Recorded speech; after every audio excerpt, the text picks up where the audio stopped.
Break के बाद एक बार फिर से आपका स्वागत है कंज्यूमर अड्डा में। आज हम बात कर रहे हैं ब्रेन फॉग की, और आपको बता दें कि ये बातचीत जो शुरू हुई या चर्चा में ब्रेन फॉग जब आया तो कोविड के बाद आया। ऐसा नहीं है कि कोविड से ही ब्रेन फॉग की शुरुआत हुई, बल्कि ब्रेन फॉग कोई बीमारी भी नहीं है, कोई मेंटल कंडीशन भी नहीं है।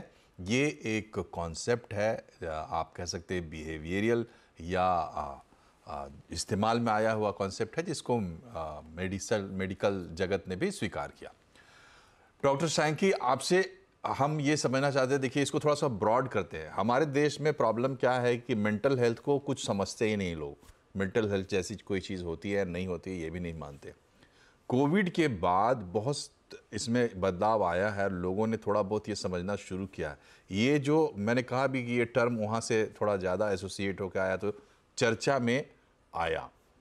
समस्या ये है कि लोग कहते हैं कि कोई या तो पागल है या मैं पागल नहीं हूँ। मतलब तो ये एटीट्यूड कैसे बदलेगा लोगों को? ब्रेन फॉग जैसी चीज़ों को लोग कैसे समझें? आपकी क्या सलाह होगी? आपने बिल्कुल एक बहुत ही इम्पोर्टेंट पॉइंट बताया कि आज भी हमारे देश में अगर किसी को कोई फिजिकल चोट लग जाती है तो उनको होता है इमीडिएटली डॉक्टर के पास चलते हैं। बट मानसिक तौर से अगर उनको कोई भी समस्या होती है तो वो कहते हैं अरे कुछ नहीं होता, तुम ठीक हो जाओगे। उसको ब्रश कर देते हैं कारपेट के अंडर।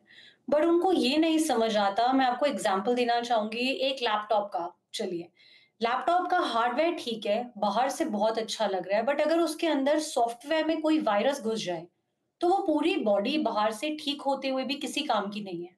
वो काम ही नहीं करेगा। उसमें बहुत प्रॉब्लम्स आने लग जाएंगी। सेम तरीके से अगर लोग ये समझें कि अगर मेरे माइंड का सॉफ्टवेयर ठीक नहीं है, तो फिजिकली हेल्दी होते हुए भी किसी काम का जीवन नहीं है। और बहुत सारी बार हम देखते हैं कि अगर लोगों को मेंटल हेल्थ इश्यूज होते हैं, तो धीरे-धीरे वो फिजिकल फॉर्म में भी आने लग जाते हैं।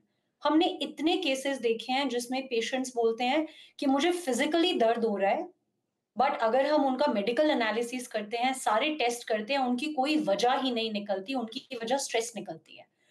तो मैं पहला पॉइंट जो कहना चाहूंगी कि लोगों को अपने मानसिक स्थिति को प्रायोरिटाइज करने की एक बहुत ज्यादा आवश्यकता है।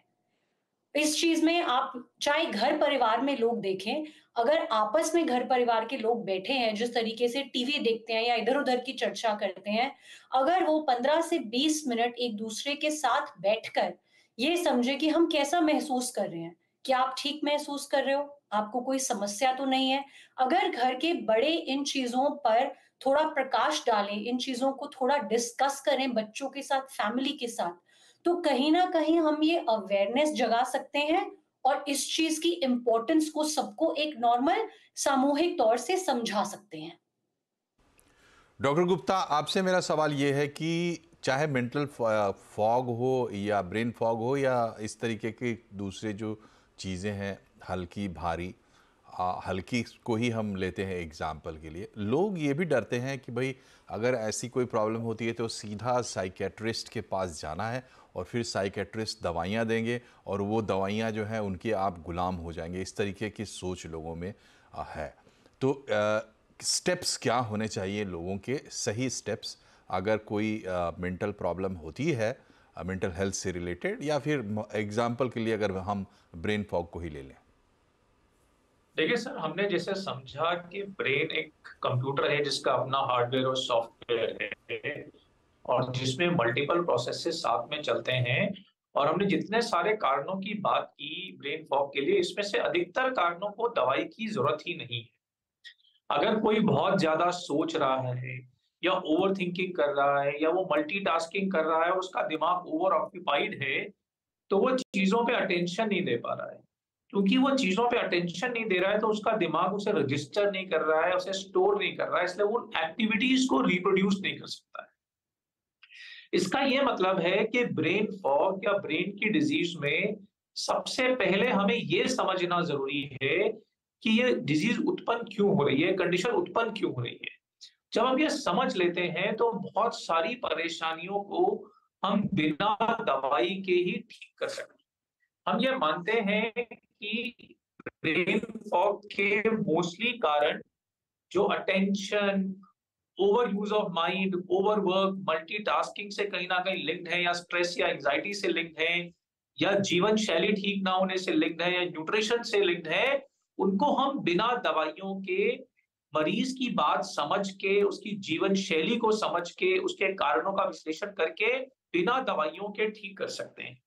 दूसरा, दिमाग का काम उसके ब्रेन ट्रांसमीटर से चलता है, और जो दिमागी बीमारी होती है सो कॉल्ड, वो एक बेसिकली ट्रांसमीटर इम्बैलेंस है। तो अगर हमें कभी दवा खानी भी पड़े तो वो बैलेंस को ठीक करके दवा को हटाया जा सकता है। सेडेटिव या ट्रैंक्विलाइजर दवा की जरूरत नहीं है।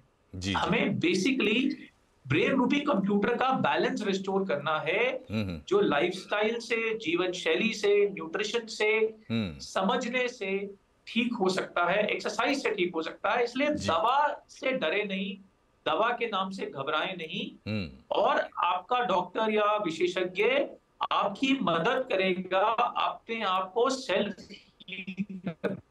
जी जी जी। तो कार्यक्रम का समय भी समाप्त हो गया, और डॉक्टर साहब जो बता रहे थे बात, बहुत ही इम्पॉर्टेंट बात, उसको ज़रूर ध्यान में रखिए, क्योंकि पहला कदम यही है कि आप समस्या को स्वीकार करें, समझें और स्वीकार करें, और तब उसके समाधान की तरफ आप बढ़ सकते हैं।